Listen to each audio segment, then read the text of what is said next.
We're going to have a look at question 4 on paper 1, section A now for the English language GCSE AQA exam board. So I did questions 1 to 3 separately because they're smaller questions and together they take about 25 minutes to complete. Question 4 is worth the same number of marks as those first 3 questions combined, so it deserves a bit more time dedicated to understanding it, and it definitely needs a lot more time planning and writing than the first 3. So you don't want to kind of burn out by this point in the paper. You want to make sure you've got loads of energy and adrenaline probably left by this point, so you're still in your essay mode or your writing mode, and you've got time to think about this question in a lot of detail. So we're going to go through how to do this question in quite a lot of detail, basically, to reflect the fact that it's a lot more marks. So I've got an example question 4 here. I want you to pause now and try to highlight the keywords of this question. So as you do that, I'm going to pause and highlight them myself, and then we'll compare when you come back to the lesson. So give it a pause, write it out, and then underline or highlight what you think are the most important parts of this question.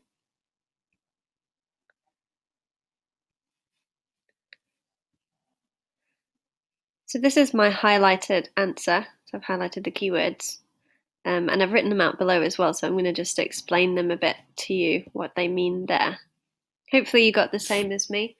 If you didn't, you want to just underline anything that you didn't underline already. If you got slightly longer kind of highlighted sections, that's fine. It's just making sure that you actually do pick out the important sections. So say you kind of highlighted like the whole of this, that would be fine. Don't worry about that. So the first thing is the second part of the source from line 21 to the end. You might have only highlighted part of that, but the main thing is that you understand where you're looking. This shows you where to look in the extract. You want to actually draw a line on your extract or draw a box around where you're looking for this question to make sure you don't accidentally quote from somewhere else. You don't kind of not focus on the right bit, because if you're talking about the whole extract, for example, you'd drop a lot of marks straight away just for not focusing on the right part of the source. So make sure that you know where you're looking and that you only quote and refer to and talk about where it says to look. Usually this question asks you to look somewhere towards the end of the source. Then what we've got here is a kind of critical idea. So what a critical idea means is something that's where someone's giving an opinion on how and why the text is working in a certain way. So as you write your analysis, you should also be critical. You should be talking about how and why things are working, what works successfully, how it's successful, why it's successful. So the main parts of that quote from the reader is that this part of the story is mysterious. This is kind of like the first part of the argument that they're presenting, the critical argument.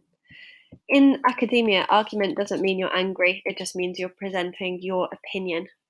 So you're kind of picking a side or giving an opinion. Then the second part is that the discovery is or may be life-changing. So what that means when you form your answer, this is the bit that you're engaging with, this is the whole point of your answer, to assess whether you personally think that it is mysterious and it is life-changing.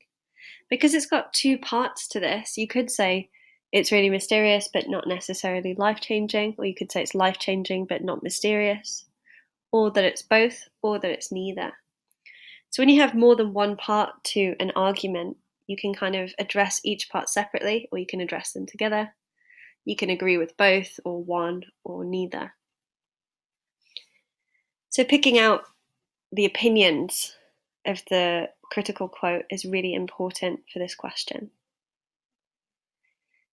The actual question is, to what extent do you agree? That's the real question. So I'm going to break that down into two parts as well. To what extent means how far. So it means it's a kind of sliding scale question. That means you could totally agree, partly agree, totally disagree. So you have to figure out where do you personally fit on that sliding scale and why. Agree means it's an argumentative question, which means you have to write an argumentative essay. Make sure that you understand how to write argumentative essays. So they're structured like a normal essay, but they contain a very strong argument. So they show your position on something and they justify that position. When we think of the word argument in essays, you should think of it like in debate terms. So it's basically like a debate and you can pick a side or pick a position along a sliding scale, and then you have to argue your position. So you have to justify and prove your position. Then we have these bullet points. So again, whenever you get bullet points, you do need to cover them all, make sure that they're included. It doesn't mean one paragraph per point. It just means that across your answer, these should be covered. You should definitely make sure that you do these. So it's a bit like a checklist to make sure that you get those ideas in. So the reasons why Alice decides to continue digging, it's kind of obvious, that one, just like what are her reasons? Why does she do it? Evaluate is a hard word. It's a really high level skill. It's above analysis evaluation. So analysis is the second highest level skill that you'll have to demonstrate. That's talking about how and why things work in a certain way. Evaluation is looking at the most important things, the most significant things that are successful, things that contribute to your argument. So what that means is the most important things that contribute to your argument. You can make sure you're evaluating by using these evaluation words and phrases. I'm going to just give you a list here. And when you're doing this type of question, you want to try and get in these words and phrases because they just sort of signpost, they kind of like flag up to your exam marker that you're doing that skill of evaluation. So you can use a mixture of these. Notably, notable. It is important to note that. Significant, significantly. Especially, most, or extremely.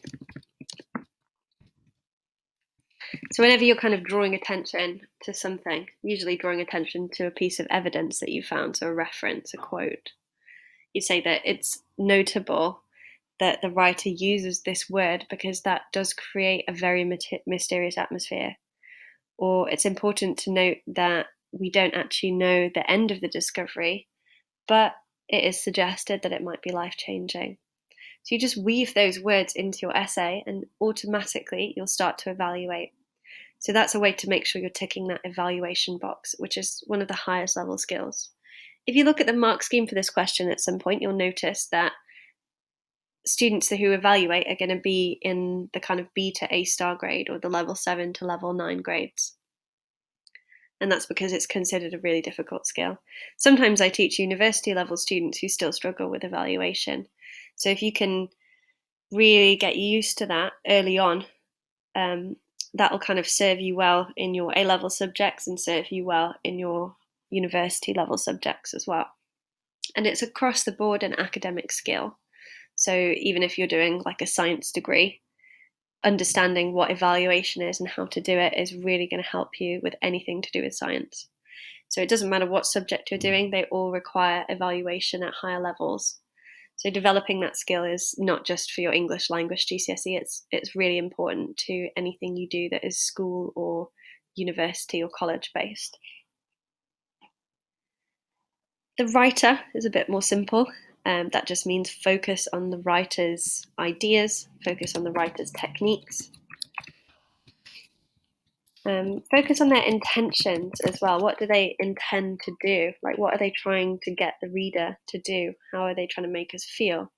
What are they trying to make us think? What kinds of points are they getting across to us through the story?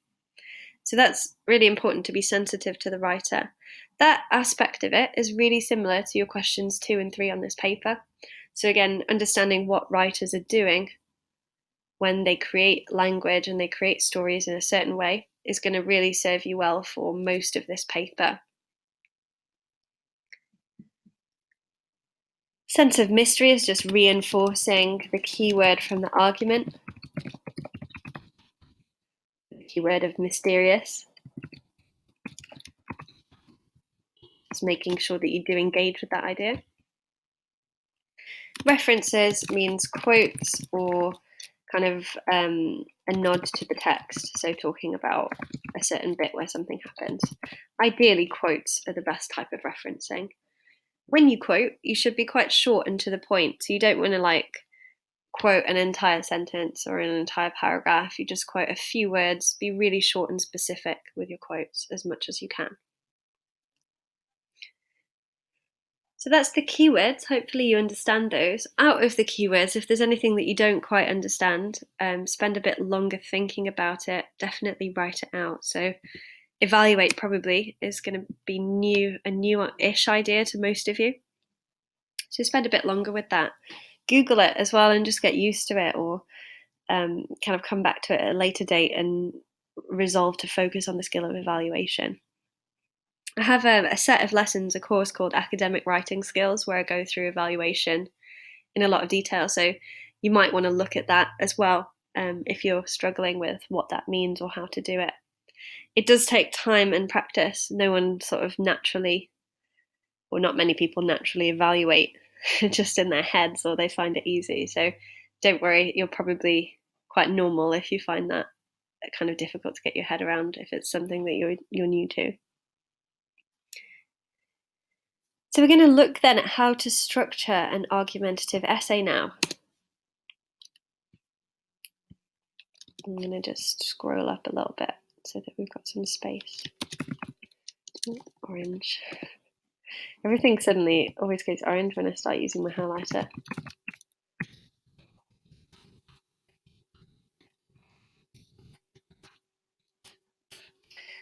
So I'm going to just give you a few quick steps of how to do it. So step 1 is always keywords. Find the keywords of the question. Step 2 is highlight relevant sections of the text. By highlight, I mean, draw attention to it. So you can underline it, you can circle it, you can use a highlighter, however you want to do that. But make sure you have some way of kind of distinguishing the bits of the text that are important to your answer and the bits that aren't. You can annotate as you highlight. I'm going to just sort of put that in brackets because it's not fundamental. You don't have to do it, but it helps if you do. So annotate means make notes as you're going, as you're highlighting. Kind of just put little notes in the margins, and those notes should relate to your question.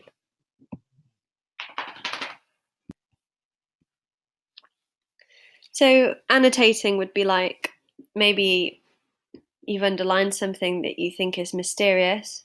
Your annotation might say how it's mysterious or why it's mysterious. Or your annotation might be a feature or a technique that you could kind of write about that enhances this sense of mystery. So like maybe dramatic language or emotive language, maybe like a kind of creepy image, some type of imagery. So your annotations are things that are kind of short notes that are going to relate to your final answer in some way. So we've got keywords, then we highlight relevant sections of the text. Then we can say write out kind of points of your argument, points or ideas. So your argument is based off that critical argument that's there. So either you agree, you partly agree, or you disagree. And what your opinion is going to be developed by that process of highlighting the text. So you don't make your mind up about this question before you've highlighted. Make sure that you just read the question, then go to the text, then read the section it says. And as you're underlining and thinking about it for yourself, you can decide whether you agree or disagree, or partly agree. So then you write out points and ideas of your argument. So in this case, because we've got mysterious and life-changing, our points are going to be ways in which it's mysterious. So maybe the writer creates a sense of mystery through punctuation, like they leave lots of things hidden or unnoticed through the use of punctuation. Or maybe they create mystery through specific vocabulary choices, which are mysterious words. Maybe they create a semantic field of mystery. Maybe it's life-changing because it seems like a turning point in the novel. So you can use your narrative techniques as well as your language techniques here. You can use all of the techniques that you know about the ways that writers create stories. So you'd write out those points and then structure the points into a plan. The plan is based around your argument. So I'm going to show you what a plan should look like.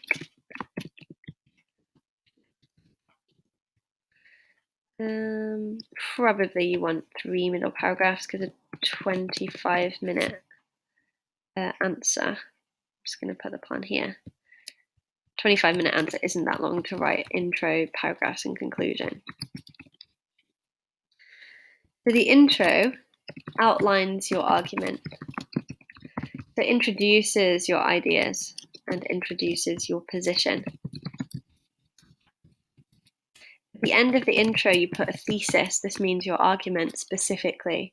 So your exact answer, one sentence answer to the question. So a basic thesis might be something like, I fully agree with the statement because, or I fully disagree, or I partly agree because, something like that. Basic thesis. That comes at the end of your intro, so it's part of your intro, but it's the last sentence of your intro.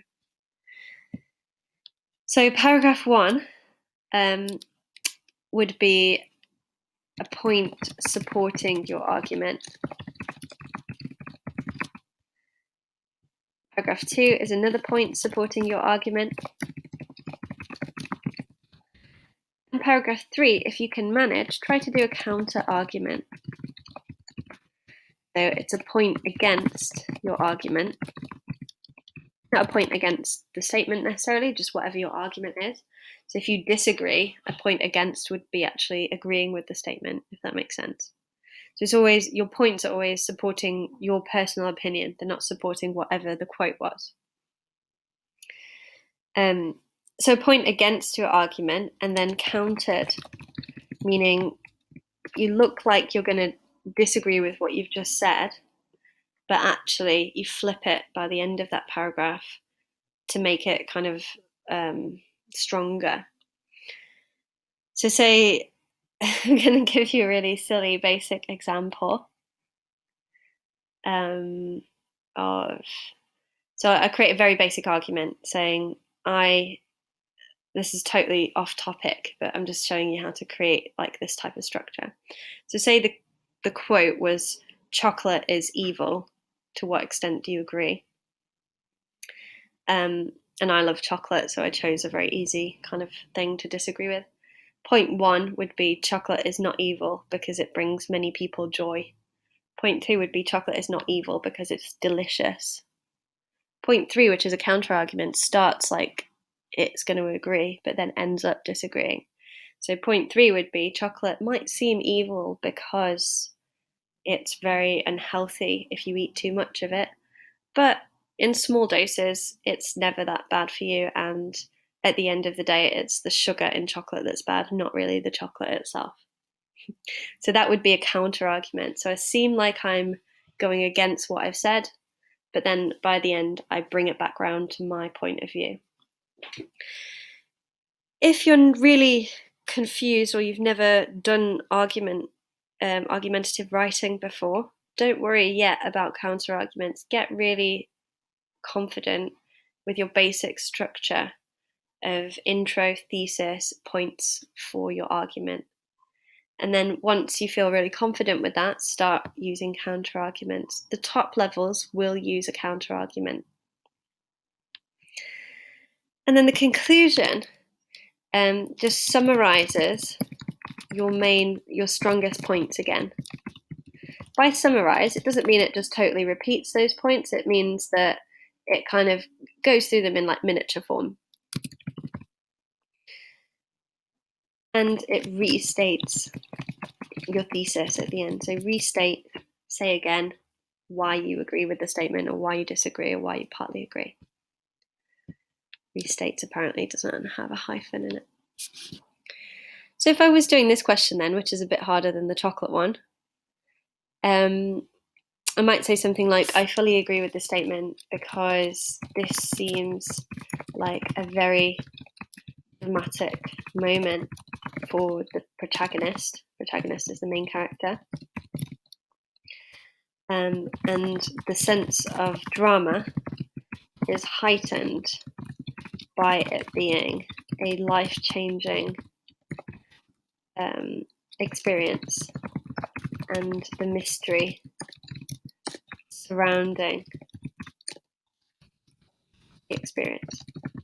So I'm getting my keywords into my thesis to show that I've addressed those keywords. I'm agreeing fully. It's very clear what my position is.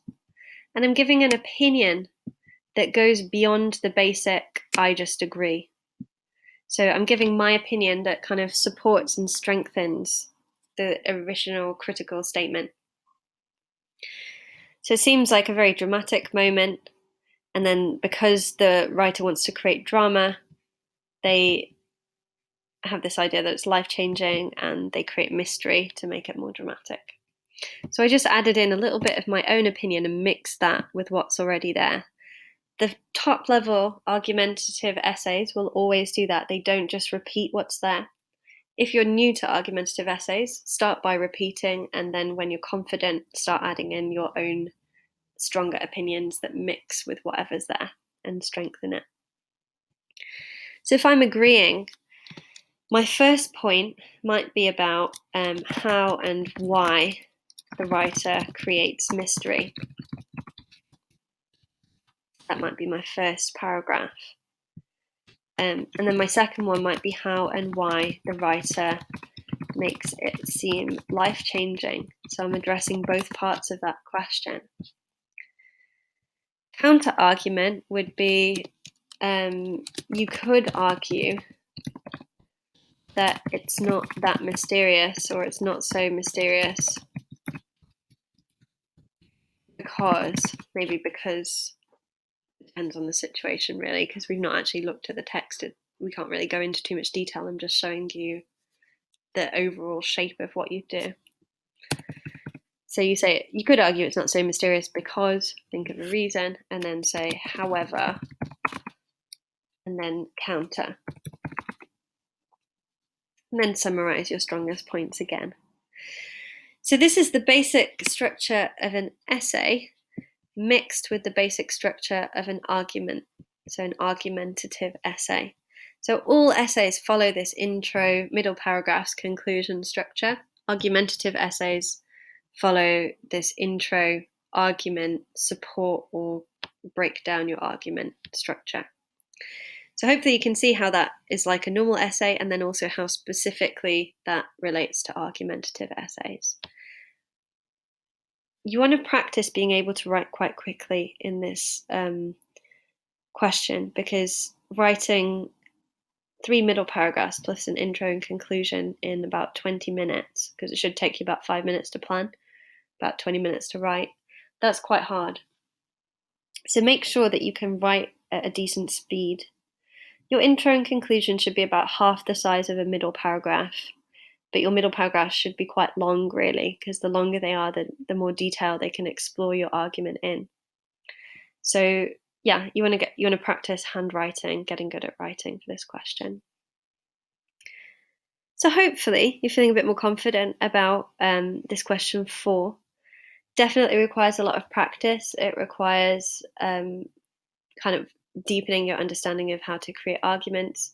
You want to look at other high level examples and try to copy their style and the way that they address the question as well, so that you're kind of improving your own work by making it stronger through other examples.